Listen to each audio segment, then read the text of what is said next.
राजनीतिक बैकग्राउंड में एक ऊंचे घराने से ताल्लुकात रखने वाले एक खास व्यक्ति विशेष, एक राजनीतिक हस्ती के रूप में माननीय राहुल गांधी जी जाने जाते हैं। गांधी परिवार के एक ऐसे सक्रिय सदस्य और राजनीतिक व्यवस्था के तहत लोकसभा चुनाव 2024 में यह क्या करने वाले हैं, क्या कर सकते हैं, कैसे भारतीय जनता पार्टी को टक्कर देने में उस महारत वाली भूमिका में क्या आ सकते हैं। समय परिवर्तनशील है, तो इनका समय कब आने वाला है। मित्रों, वह असली समस्या, मूलभूत और वास्तविक प्रॉब्लम कौन सी प्रॉब्लम है जो सत्ता से दूर होते चले जा रहे हैं। प्रधानमंत्री जैसे एक संवैधानिक पद को स्वीकार करने के लिए आपकी जन्म पत्रिका जो एक कालपुरुष के रूप में प्रदर्शित करती है, कुछ चीजें, कुछ ऐसे योग होने चाहिए। मित्रों, बने रहिए, कुछ ऐसी बात आपको बताऊंगा। यदि आपको एस्ट्रोलॉजिकल बैकग्राउंड में आपको जानकारी है, आप ज्योतिषी भी हैं, तो मेरी निगाह एक जगह टिक जाती है जब मैं माननीय राहुल गांधी जी की जन्मपत्रिका का विवेचन करने के लिए बैठता हूं। नीच का शनि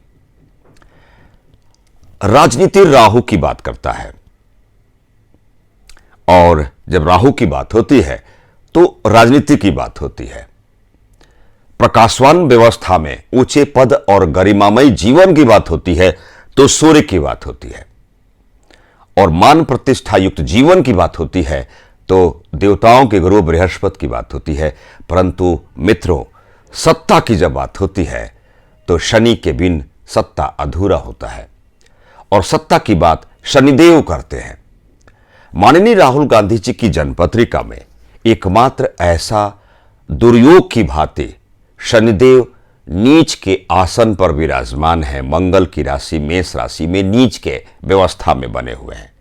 शनि की नीचता भंग भी नहीं हो रही है, और माननीय राहुल गांधी जी की जन्मपत्रिका के सुख भाव में जो भी सुखवाद की संकल्पना, जिसको एक अच्छा एस्ट्रोलॉजर उसकी रीडिंग व्यवस्था को चौथे हाउस, फोर्थ हाउस से करता है, वही शनिदेव नीच के आसन पर मेष राशि का विराजमान है। मित्रों, समस्या इनकी यही है। शनि तो न्याय करते हैं, न्याय का संचालन, न्याय की संपूर्ण व्यवस्था मानवीय जीवन में उस व्यक्ति के साथ न्याय होना है अथवा नहीं होना है, इसको शनिदेव इंडिकेट करते हैं।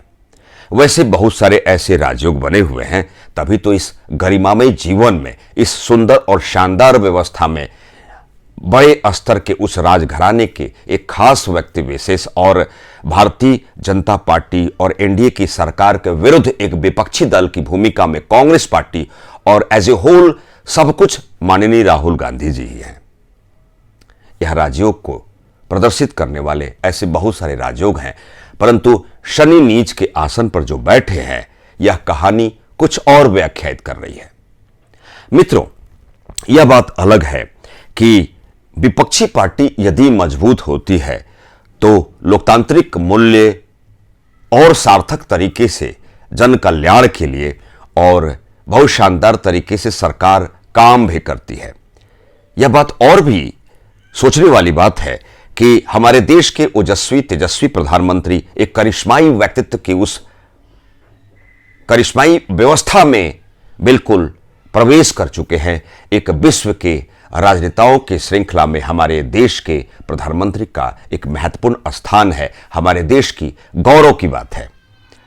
परंतु समय तो परिवर्तनशील है, तो क्या आगामी भविष्य में राजनीतिक व्यवस्था में, इस राजनीतिक परिक्षेत्र के सापेक्ष क्या माननीय राहुल गांधी जी कभी प्रधानमंत्री पद को सुशोभित कर पाएंगे? क्या कांग्रेस पार्टी सत्ता पर आ सकेगी? मित्रों, जब जब यह शनि इसी मेष राशि का नीचगत स्थिति में विराजमान गोचर में ट्रांजिट फेज में हुआ है, तब तब गांधी परिवार के बैकग्राउंड में अवश्यंभावी रूप से समस्या आई है।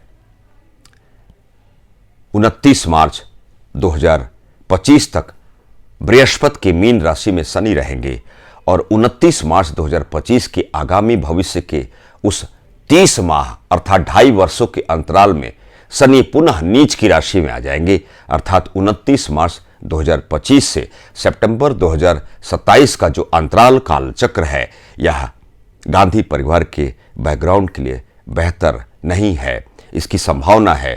और यही नीच का शनि, जब इस नीच के शनि से माननीय राहुल गांधी जी इस विषम काल से उभरेंगे तो एक ओजस्वी व्यवस्था में उस कालखंड में एंट्री करेंगे, अर्थात बहुत शानदार तरीके से प्रदर्शित करने वाले उस राजनीतिक व्यवस्था में आप प्रवेश कर सकेंगे, अर्थात सितंबर 2027 के पश्चात इनकी व्यवस्था बहुत शानदार होनी है, इसकी ज्योतिषीय संभावना है।